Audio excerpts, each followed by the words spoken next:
Hi, and welcome to Chapter 10, Learning Objective 7. So now we're going to turn our focus a bit towards the idea of labor, demand and supply, and as it pertains to things like unions. And then we'll eventually, in objective, I believe it's 8, let me double check. Yeah, we're going to start talking about income inequality. So let's go ahead and jump into Chapter 7. It's again, I said that you can kind of tell after you read a lot of economics what a author's predisposition is, meaning what's their favorite part of econ. And I want to say that Tucker, your book's author, really likes unions. So I did kill some of the slides here because I really didn't think that at this level they were that pertinent to what I'm going to show you. But do read this section because there will be some test type questions in there. But again, there's no calculations. It's just mostly theoretical. So let me go ahead and share my screen with you. So this learning objective is to look at the impact of unions on the labor market. It's one thing that impacts the labor market. The other two tend to be the minimum wage and efficiency wages.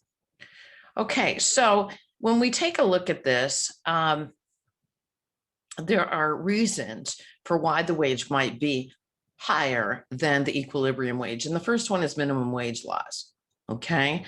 And again, when we talk about this, there are different theoretical ideas about why we have minimum wage. One of them is based upon the idea of a veil of ignorance. And if we come into a situation with a veil of ignorance, it means basically that we don't have a stake in the outcome. So we're not coming from a particular proposition, meaning I'm not coming from somebody who has a PhD and makes pretty high wages.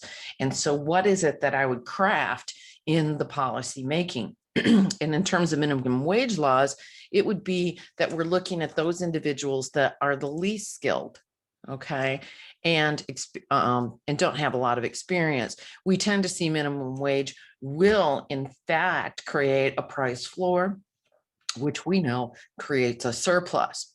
The second one is unions. Unions basically will bargain over higher than the equilibrium wage, and we're going to talk about that in just a moment. And when we do look at it, one of the things about unions is that because they collectively bargain, you're going to see that most union workers will earn a bit more than non-union workers. The last one is efficiency wages, which your book does not discuss, but that is where an employer makes a cognizant effort to pay workers more. Now, why would you do that? Because it allows them to have better access to food choices.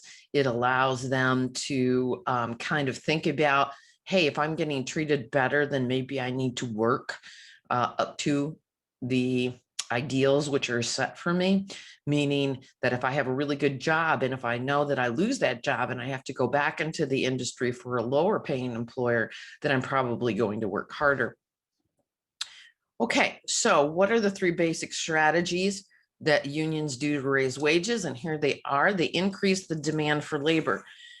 Because most of the unions are in skilled trades today, that's not always been the case, but they do increase the demand for labor because we know that those individuals have a particular skill set. They decrease the supply of labor because many times to get the job in a union atmosphere, you have to be part of the union, although that's changing with right to work laws. They exert power, again, to increase wages and bargain collectively for benefits. So here's the causation chain. Union featherbeds. What is featherbedding? Your book talks about that. But basically, that's an increase in the demand for labor, which yields from that an increase in the wage rate and employment among union workers. So here's what we see as our traditional quantity of labor. And how do we get that? Again, it's where The demand for labor equals supply of labor. So here we have 210. The union may collectively bargain to get above wage rates. And two byproducts which impact that are, first of all, that the demand for labor does decrease because employers are having to pay more for union workers. The supply of laborers does increase because individuals will make more. And so the opportunity cost of not going to work becomes greater. Essentially, what we tend to see is a larger gap, which we call this unemployment. So it does lead to unemployment in the greater scheme of things, but among union workers themselves, they're better off than if they did not have a union in this particular context. Okay.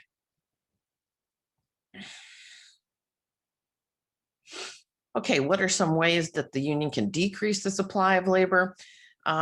One is on-the-job training, so applying a longer apprenticeship. They do charge higher membership fees. That's true. And for full disclosure, I am part of a union. And let's see, use some other device designed to reduce union memberships, reduce immigration to shorten working hours. So there are some byproducts which affect non-union members in a particular industry. So I like this particular exhibit because it says, well, how does it impact the demand for labor? How do unions do that? So here are some things: changes in the labor. Unions, substitute products will impact technology, demand for final products that derive demand, and the marginal product of labor. So in terms of looking at this and putting it into context, these are things which will shift the demand for labor either outward or inward. In terms of changes in labor supply, there's our supply of labor, some things which will cause a shift in labor supply. And we talked about this actually when we went through it earlier. But this is a nice kind of summary slide, which will cause the supply of labor either to shift outward or inward. Okay, so in terms of unions, where do we see them in the United States? I don't like this particular slide because it doesn't have really good data in terms of what years are we looking at, because we do see some things in terms of a shifting of union membership. And though the shifting of union membership basically means that unions have been on the decline because we have a couple of things happening. First thing is the right to work law. Right to work laws are laws where you do not have to, okay, they're state mandated. You do not require, or you cannot require, somebody to join a union to get a job. I'm going to use Lake Michigan College. The faculty do have a union, the Lake Michigan College Education Association. Prior to right to work in Michigan, everyone had to join that union if they wanted to be a full-time faculty member. You didn't really have a choice. Now, because of right to work laws, you do have a choice. You can opt to join or not join. One of the byproducts of that is the association bargains on behalf of all members, union members or not. So some of us that are members pay higher wages, or higher union rates. Those that are non-members don't pay anything, but they kind of get the byproduct. We would call this a free rider problem in economics. So right to work laws are the first things that have changed. The second thing that's changed is participative management. Management has learned that you don't want an adversarial relationship with business or with your employees. You want to work with them. So participative, collaborative management, however you want to term it, has also kind of ensured that unions would be on the decline. Okay, that's the end of this particular learning objective, and I'll see you back in the next one. Thanks.